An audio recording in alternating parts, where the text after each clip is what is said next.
High dear student, আজকে আমরা এমন একটা নতুন টপিকস তোমাদের কাছে, অবশ্য তোমাদের জানার মধ্যে নতুন টপিকস মানে কি, হরপ্পা সভ্যতা বা সিন্ধু সভ্যতা সম্পর্কে আমরা সবাই জানি যে এটা ভারতবর্ষের প্রথম নাগরিক সভ্যতা, বিশ্বের অন্যতম প্রাচীন সভ্যতা, যেটা 1921 সালে দয়ারাম সাহানি আবিষ্কার করেছে। তো এই সভ্যতাটা আবিষ্কারের ক্ষেত্রে আমাদের যারা আবিষ্কারক রয়েছে তারা তাদের মধ্যে কারা অন্যতম গুরুত্বপূর্ণ, আমরা সবসময় এটা খেয়াল রাখবো। এবং এই হরপ্পা বিশ্বের প্রাচীন সভ্যতার মধ্যে অন্যতম। তার পেছনের দিকে যদি তাকাই, এই সভ্যতাটা আবিষ্কারের ক্ষেত্রে কার কার উল্লেখযোগ্য ভূমিকা রয়েছে, সেই ক্ষেত্রে এই আবিষ্কারের ক্ষেত্রে আননোন হিস্ট্রিটা কি, এটা দেখার জন্যেই আজকে আমরা পড়ব হরপ্পার কথা। এবারে প্রশ্ন হচ্ছে যে হরপ্পার কথা যখন আমরা জানবো তাহলে অজানা কি? স্যার আপনারাই তো পড়ান যে সিন্ধু সভ্যতা দুটো পার্ট, একটা মহেঞ্জোদারো একটা শহর যেটা যেটা আবিষ্কৃত হয়েছে সিন্ধু প্রদেশে, হরপ্পা পাকিস্তানের পাঞ্জাবে। হরপ্পা আবিষ্কার করেছেন দয়ারাম সাহানি, মহেঞ্জোদারো আবিষ্কার করেছেন রাখালদাস ব্যানার্জি, এটা আমরা জানি।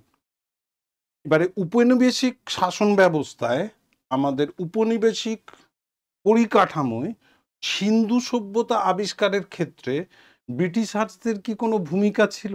হ্যাঁ ছিল। এই সভ্যতাটা আবিষ্কারের ক্ষেত্রে অবশ্যই ব্রিটিশার্সদের ভূমিকা ছিল, যে বিষয়টা অনেকেই হয়তো আমরা অস্বীকার করতে পারি না, তাই আমাদের কাছে অজানা, আমরা এটা পড়িও না। এর কারণ কি? এর কারণ হচ্ছে যে ভারতবর্ষে প্রচলিত ছিল যে আর্য সভ্যতাই সব থেকে প্রাচীন, আর বিশ্বের দরবারে যদি আর্য প্রাচীন হয় তাহলে ভারতীয়রা অশিক্ষিত, বর্বর, এগুলো তারা এস্টাবলিশড করতে পারবে। কারণ মিশরের, ইজিপ্টের যেটা সভ্যতা, মিশরীয় সভ্যতা, সুমেরীয় সভ্যতা বা মেসোপটেমিয়ান সভ্যতার সমগোত্রীয় নয়, তারা এলিট শ্রেণী, আমরা নন এলিট শ্রেণী, এই জায়গাটা তারা এস্টাবলিশ করতে পারবে।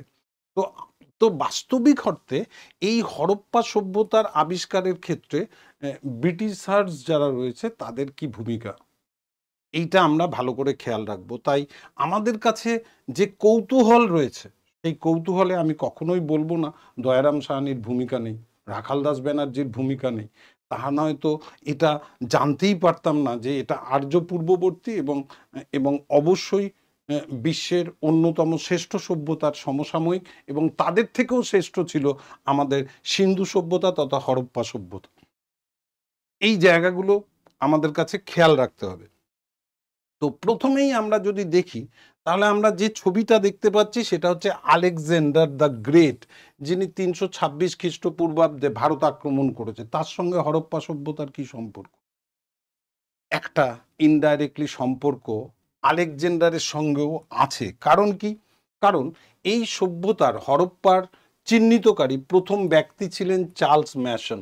এইটুকুই আমরা পড়ি যে এই যে চার্লস ম্যাসন ব্যক্তি প্রথম হরপ্পা সভ্যতাটাকে চিহ্নিত করেছেন, সেই চিহ্নিতকারী যিনি ছিলেন তিনি মনে করেছিলেন এটা আলেকজান্ডারের সময়কার সাঙ্গালা নামে একটা শহর, প্রাচীন শহর, যেটা আলেকজান্ডারের আক্রমণের সময় গড়ে উঠেছিল এই জায়গায়। এই হরপ্পাটা হচ্ছে পাকিস্তানের পাকিস্তানের পাঞ্জাব বা লাহোরের দিকে রাভি নদীর তীরে। এই জায়গাটা অবশ্যই তোমার কাছে ইম্পর্টেন্ট। কিন্তু প্রশ্ন হচ্ছে এই চার্লস ম্যাসনের জীবনীটা, তিনি ছিলেন জেমস লুই নামে পরিচিত এবং লন্ডনের একটা ফার্মে তিনি কেরানি হিসেবে কাজ করছেন। কাজ করার পর বাবার সঙ্গে ঝগড়ার কারণে হতাশাগ্রস্ত হয়ে তিনি ব্রিটিশ সেনাবাহিনীতে যোগদান করেন এবং 1822 সালে তিনি বেঙ্গল আর্টিলারিতে যুক্ত হন। এই যুক্ত হয়ে যাবার পর তিনি তার জ্ঞানকে সীমিত রাখতে চাননি, সেনাবাহিনীর কর্মক্ষমতার মধ্যেই নিজেকে সীমাবদ্ধ রাখেননি। তিনি একজন সৈনিক হিসেবে কর্মজীবনে নিযুক্ত হয়ে নিজেকে একজন আর্কিওলজিস্ট এবং ঐতিহাসিকের পর্যায়ে উন্নীত করে নিয়েছিলেন। এর ফলে তিনি তার সহকর্মীর সঙ্গে সেনাবাহিনী ত্যাগ করেন এবং সেই সময় এই চরম সিদ্ধান্ত নেওয়া এবং সেনাবাহিনীতে যোগদান করা সোজা, এই সেনাবাহিনী যোগদান করে ছেড়ে দেওয়াটা হচ্ছে মৃত্যুস্বরূপ, অর্থাৎ পানিশমেন্ট হচ্ছে ডেথ। এই কারণে এই চার্লস ম্যাসন লুইস নাম পরিবর্তন, ওনার পূর্ববর্তী নাম ছিল লুইস এবং পরবর্তীকালে নাম পরিবর্তন করে যাতে ধরা না পড়েন সেই কারণেই চার্লস ম্যাসন হন।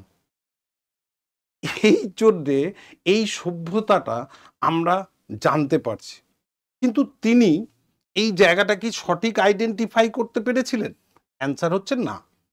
তিনি এটা যে আর্য পূর্ববর্তী সভ্যতা এই বিষয়টায় সিদ্ধান্তে আসতে পারেননি, কিন্তু জায়গাটা প্রথম চিহ্নিতকরণ যখন করছেন তখন চার্লস ম্যাসনই করেছেন। এরপরে আমরা যদি দেখি তার পরবর্তী পর্যায়ে আমরা দেখব 1853 সালে রেল লাইন ওপেন হবে। রেল লাইন ওপেন হয়ে যাওয়ার পর, বম্বে থেকে থানে ওপেন হয়ে যাওয়ার পর আমরা দেখব পাকিস্তানের করাচি, লাহোর হয়ে দিল্লি আসার রেলপথ স্থাপন হবে। আর এই রেলপথ স্থাপনকে কেন্দ্র করে এই যে স্টিম ইঞ্জিন রেলপথ, পণ্য পরিবহন, যাত্রী পরিবহন দুটোই, কিন্তু প্রধান উদ্দেশ্য ছিল পণ্য পরিবহন।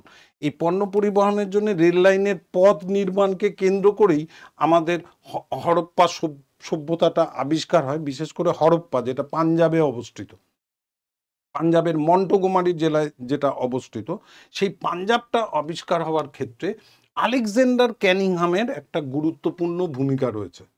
চার্লস ম্যাসনের পর ইনি ওই রেল লাইন ওপেন হওয়াকে কেন্দ্র করে ওই জায়গায় পৌঁছন এবং আলেকজান্ডার ক্যানিংহাম ওই জায়গাটি পরিদর্শন করেন, যেখানে ব্রিটিশ ইঞ্জিনিয়ার জন এবং ব্রুনটন, এরা দুজনা হচ্ছে ভাই, জন এবং উইলিয়াম ব্রুনটন, এরা দুই ভাই তখন রেল লাইন ওপেনিংয়ের জন্য ইঞ্জিনিয়ারিংয়ের কাজ করছে, রাস্তাটা ঠিক করছে। সেই জায়গায় তখন এই জায়গাটা নির্দিষ্ট করা হয় এবং এখানে খনন কার্য চালানো হয়। তাতেও কিন্তু আমরা এই সভ্যতা সম্পর্কে সঠিক সিদ্ধান্তে আসতে পারিনি। এরপরে কি হয়েছে, এই মন্টগোমারি ডিস্ট্রিক্টে যে স্তূপটা আমরা দেখতে পাচ্ছি, এই স্তূপটাতে আমরা দেখলাম প্রচুর ধ্বংসাবশেষ রয়েছে। ইন জেনারেল আমরা যদি প্রাচীন কোনো পুরনো পরিত্যক্ত জায়গায় যাই, সেই জায়গাকার জিনিস সেখানকার আশেপাশের লোকেরা ইউজ করে, এটা স্বাভাবিক, অস্বাভাবিক নয়। কিন্তু এর ফলে একটা সভ্যতার অনেক নথিপত্র লোপাট হয়ে যায়, যার কারণ হচ্ছে উপনিবেশিক শাসনের অধীনে ক্ষয়ক্ষতি এবং স্থানীয় জনগণের লুটপাটে সম্ভবত হরপ্পা সম্পর্কে আমাদের জ্ঞানকে পিছিয়ে দিয়েছে। তবুও সিন্ধু সরস্বতী সভ্যতার গতিপথের ওপর হরপ্পা আবিষ্কারটা একটা গুরুত্বপূর্ণ। কারণ কি? এর কারণ হচ্ছে যে 3500 থেকে 3300 খ্রিস্টপূর্বাব্দের মধ্যে পাকিস্তানের সিন্ধু নদীর উপনদীতে অবস্থিত, সিন্ধু নদী থেকে অনেক দূরে অবস্থিত হচ্ছে হরপ্পা।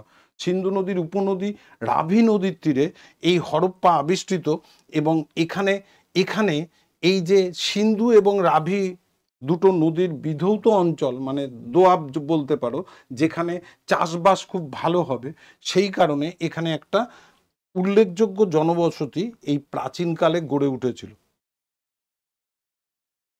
এবারে যদি আমরা দেখি তাহলে এই যে সিন্ধু সভ্যতা গড়ে ওঠার পেছনে আমরা যদি দেখি তাহলে হিমালয় পুষ্ট সিন্ধু নদী কম বন্য হয়েছিল, মানে এর জলপ্রবাহ কিছুটা কমে গেছিল। এবং অপরদিকে যে নদীর অস্তিত্ব আমরা পাই না, সরস্বতী, এই সরস্বতী নদীর বর্তমানে অস্তিত্ব নেই। এর এর যে গতিপথ, সেই গতিপথ ওই সময় এর মধ্যে দিয়ে প্রবাহিত হয়েছিল বলে মনে করা হয়। এবং এর তীরে, মানে সরস্বতী, সিন্ধু এবং রাভি, এই তিনটে নদীর তীরগুলোতে প্রচুর পরিমাণে কৃষিকাজ এই অঞ্চলের অভিবাসনকে উদ্দীপ্ত করেছিল। এবারে আমরা যদি দেখি যে এখানে হরপ্পায় 169 ফুট ইন্টু 135 ফুট পরিমাপের একটি শস্য ভাণ্ডার খনন করা হয়েছে। এটা আমরা যখন হরপ্পায় দেখি তখন এটা আমরা প্রথম দেখতে পাই। সেই কারণে এরকম নয় যে হরপ্পা ছাড়া আর কোথাও শস্য ভাণ্ডার নেই, মহেঞ্জোদারোতেও শস্য ভাণ্ডার আছে, কিন্তু হরপ্পার শস্য ভাণ্ডারটা এই কারণে গুরুত্বপূর্ণ যে এখানে 6টা ব্লক, মানে তুমি যদি দেখো তাহলে দেখবে 1, 2, 3, 4, 5, 6, এই 6টা ব্লক তোমার দুটো সারিতে বিভক্ত। এটা যদি 1 নম্বর হয়, এটা 2 নম্বর, এটাতে এদিকে 6টা, এদিকে 6টা, এই 6টা ভাগে ভাগ রয়েছে, 6টির 2 সারি। এটা আমরা প্রথম হরপ্পায় পেয়েছি বলে আমরা সবসময় বলি শস্য ভাণ্ডার, যেটা ইংরাজিতে বলে গ্রেট গ্যানারিজ, এটা কোথায় পাওয়া গেছে? হরপ্পায় পাওয়া গেছে। এইভাবে যেটা আলেকজান্ডার ক্যানিংহাম খনন কার্যের ফলে এই জায়গাটা চিহ্নিতকরণ করেছিলেন, সেই কারণে হরপ্পার জন্যে এই গ্রেট গ্যানারিজ বা শস্য ভাণ্ডার আমাদের কাছে খুবই গুরুত্বপূর্ণ। এবং তার পরবর্তীকালে যখন স্যার জন মার্শাল আসবেন, তখন এই সভ্যতাটা দয়ারাম সাহানি আসবেন। এবারে পার্থক্য কোথায়? পার্থক্য এই জায়গাটায় যে চার্লস ম্যাসন এবং আলেকজান্ডার ক্যানিংহাম এটা এটা আর্য পূর্ববর্তী সভ্যতা সেটা বলতে পারেননি। তাই স্বাভাবিকভাবে যখন দয়ারাম সাহানি এই জায়গাটা আবিষ্কার করবে, তিনি প্রুভ করবেন যেটা আর্য পূর্ববর্তী একটা নাগরিক সভ্যতা, যেটা বিশ্বের দরবারে অন্যতম শ্রেষ্ঠ সভ্যতা পরিণত হয়েছিল। সেই জায়গাটা থেকে আমরা জানতে পারি এই সভ্যতার কথা। তাই এই সভ্যতা আবিষ্কারের ক্ষেত্রে যেরকম দয়ারাম সাহানির গুরুত্বপূর্ণ ভূমিকা রয়েছে, আলেকজান্ডার ক্যানিংহামের গুরুত্বপূর্ণ ভূমিকা রয়েছে, কারণ তিনি ভারতবর্ষের ফাদার অফ ইন্ডিয়ান আর্কিওলজি নামে পরিচিত। কারণ আর্কিওলজিক্যাল সার্ভে অফ ইন্ডিয়া তিনিই প্রতিষ্ঠা করেছিলেন লর্ড ক্যানিংয়ের পিরিয়ডে।